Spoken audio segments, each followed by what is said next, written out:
اکثر ہوتا ہے نا کہ یہ تو چھوٹے چھوٹے ہیں، یہ بڑا ہے، ان تازہ تازہ خدا جو بنا دیے جاتے ہیں اس قوم کی جانب سے، اس وقت یہ رواج ہوا کرتا تھا۔ تو ایک بڑا بت، کلہاڑا اس بڑے بت کے کاندھے پر رکھ دیا۔ اب جب یہ بے حیا قوم اپنے میلے سے واپس لوٹی، اپنے ہاتھوں سے بنائے ہوئے جھوٹے خداؤں کو چکنا چور دیکھ کر آگ بگولا ہو گئی۔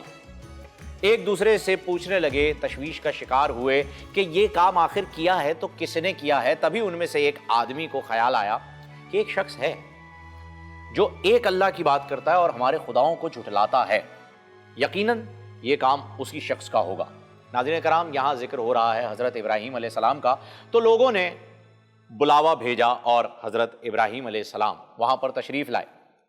انہوں نے حضرت ابراہیم علیہ السلام سے پوچھا کہ واقعہ کیا ہے، ہوا کیا، بتلائیے۔ تو حضرت ابراہیم علیہ السلام نے کہا، یہ تمہارا بت ہے، اتنا بڑا ہے، اتنا پوچھتے ہو تم اسے، کھلاتے ہو، پلاتے ہو، ہر بات اس سے پوچھ کے کرتے ہو، اس کے کاندھے پر کلہاڑا لگا ہوا ہے، اسی سے پوچھ لو، کیا پتہ اسی نے توڑے ہوں، پوچھو۔ تو انہوں نے کہا یہ بول نہیں سکتے۔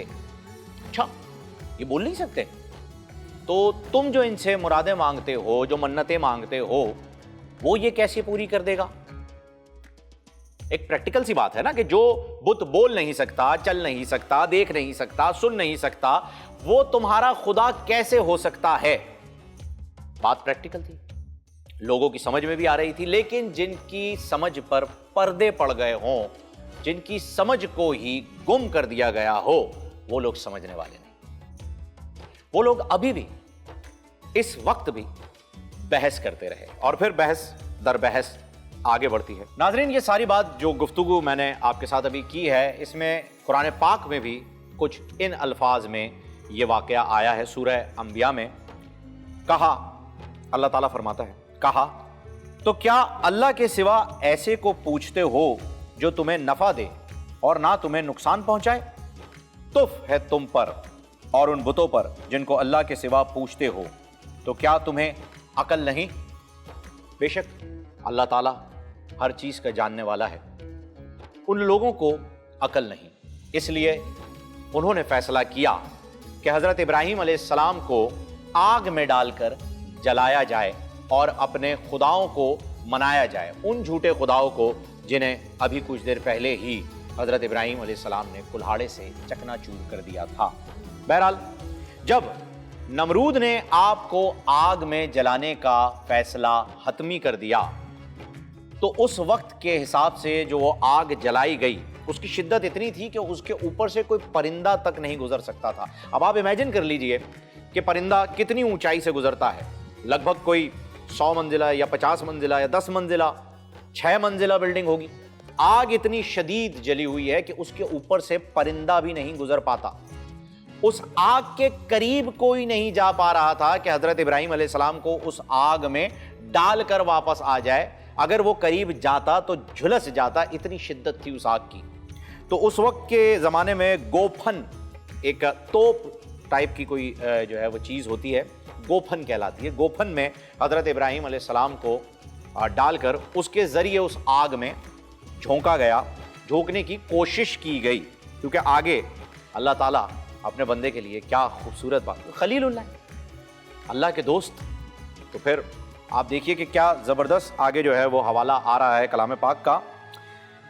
اللہ نے اپنے خلیل کے لیے فرمایا، ہم نے فرمایا اے آگ ہو جا ٹھنڈی اور سلامتی ابراہیم پر، بے شک جسے اللہ رکھے اسے کون چکھے۔ یہ مثال تو آج زبان زد عام ہے، اس وقت کے توکل کی آپ، اس وقت کے توکل کو صرف ہم ناظرین سوچ ہی سکتے ہیں کہ اتنی شدید آگ اور حضرت ابراہیم علیہ السلام چلے چلے جا رہے ہیں آگ کی جانب، کوئی خوف نہیں، اللہ بچانے والا ہے۔ ناظرین کرام، روایت ہے کہ جب نمرود نے اپنی پوری قوم کے سامنے حضرت ابراہیم علیہ السلام کو آگ میں ڈلوا دیا تو اس کے بعد زمین و آسمان کی تمام مخلوقیں چیخیں مارنے لگیں، اللہ سبحانہ تعالیٰ کے حضور میں عرض کرنے لگیں کہ اے اللہ پاک، اگر تو اجازت دے، تیرے خلیل کو آگ میں ڈالا جا رہا ہے، جلایا جا رہا ہے، اگر تو اجازت دے تو ہم